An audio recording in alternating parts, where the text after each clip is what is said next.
But I will say, my wife taught me a lot in those first few years of our relationship. She taught me how to be a partner. She taught me how to use the word we more often, W-E. Because she said, yes, Alex, you're an individual, but now we're a team. We're a partnership. Start saying we. So if you ask me what I did a couple weeks ago, we wanted to go to the downtown flower market for 3 hours. Just to look. We want to listen to Taylor Swift on repeat because we agree she's the most influential artist of our generation. But see, I've learned how to turn this around back in my favor. We like keeping our bong in the living room. We throw our gym shorts on the bedroom floor instead of the hamper because we are going to wear them again tomorrow. We would like to start experimenting with anal. Because we think if we try it, we might really enjoy it. We don't think it will hurt as bad as we think it will. We can start with just the tip and ease it in as we feel more comfortable. What's that? Fine, we love sleeping on the couch. We do it all the time. We do it all the time. Being together as long as we have been, I was surprised when my wife, right before our wedding, asked me to sign a prenup. Clap your hands if you signed a prenup in this room. Did you really? No. Okay, I don't need your woos just for the sake of you making noise up here. I'm just like, are there any black people in the front row? Woo! You're the whitest person I've ever seen. Did anyone sign a prenup, or am I alone on this island? I'm the only fucking idiot in this room? I was surprised when my wife asked me to sign a prenup. I was, because like I told you, we've grown together over the past 18 years. We know everything about each other's finances. And it turns out, it wasn't her idea. It came from her mom. So I went straight to her mom and I said, hey, why am I signing a prenup? And she said, because Alex, my daughter has an inheritance that you don't know about. I know about it. Why do you think I'm still here, Elaine?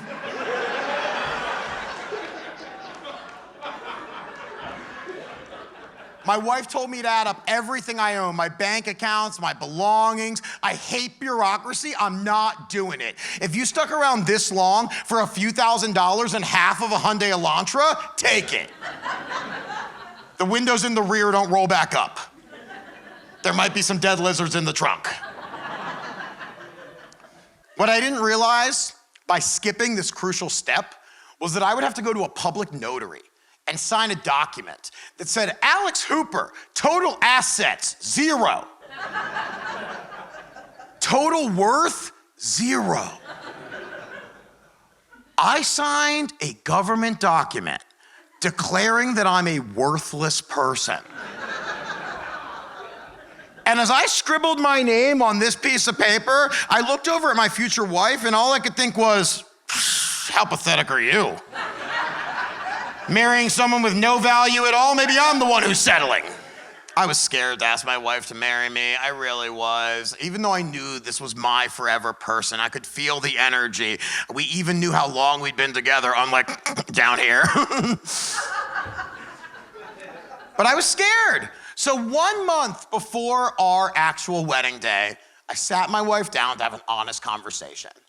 And I just said, hey, aren't you nervous that you're never gonna sleep with another person again? And she said, no. Are you? Yeah. That's why I brought it up and deflected it toward you.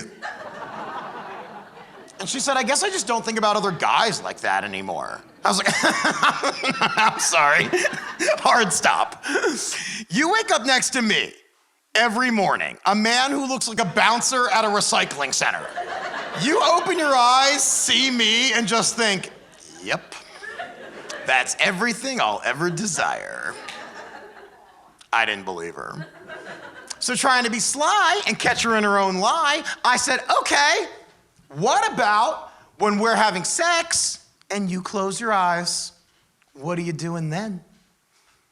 And she said, I'm enjoying the moment. What are you doing? Same. Yeah, same thing. I'm also just enjoying the moment. When I'm behind you and I yell out Gary, I don't know who that is. I'm just enjoying the moment too. Now at this point, it got pretty quiet. Neither of us knew how to move forward. It was 2 very tense minutes. Finally, she broke the silence. She said, Alex, I don't understand. We've been together for 2 decades. We're getting married in a month. And now you tell me, maybe you want to sleep with other people? Why? I had to choose my words very carefully. Tread lightly. So I looked deeply in her eyes and took a deep pause, and then I responded. When you met me, I hated myself. I was an unlovable monster. I had no redeeming qualities to contribute to this world. And then you met me, and for some reason you broke through every one of my walls, and you told me I was beautiful, you told me I was special, you told me I could do anything. So I became a stand-up comedian. Worked as hard as I could, went to open mics, wrote every day, traveled all over, got myself on some of the biggest TV shows there are. And now, because of you, unlocking my hidden potential, other women finally want to fuck me. So it's actually your fault. That sometimes after I do a show, some 43-year-old divorcee will walk up to me and go, hey.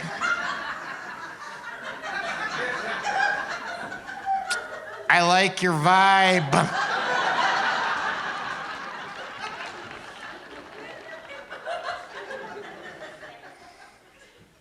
You gotta learn things from your partner in a relationship, you know? You don't have to be into everything they do, but it's good to share certain things. And one thing my wife taught me and that we share together is we really enjoy all the hippy dippy holistic healers that we have in California. Like, don't show me your medical degree, tell me how many crystals are in your pocket right now. I love all of them, dude. I go to sound baths, Reiki, cryo chambers. I will get in a hot tub filled with kombucha if you tell me it will heal me for 5 minutes.